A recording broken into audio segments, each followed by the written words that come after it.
All right, you guys, so this is our room on board the Disney Wonder Cruise. If you walk in, you have a nice spacious living room right here. It's a pull-out couch, so you have one bed right here. And over here, you have a king-size bed, so it sleeps 4.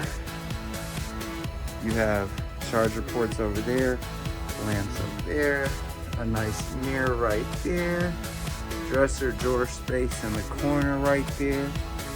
And you have a little TV right here, right in the living room area. Wardrobe mirror for the wife to do her makeup and stuff.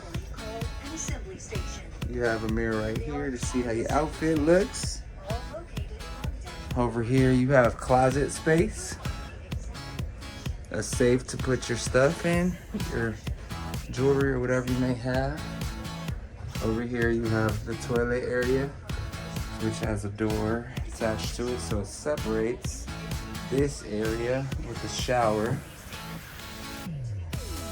A nice size shower and a tub for the kids or the little ones in case you need to bathe them.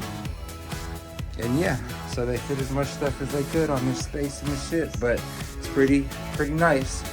All right, you guys, hope you enjoyed the tour. See you at the next one.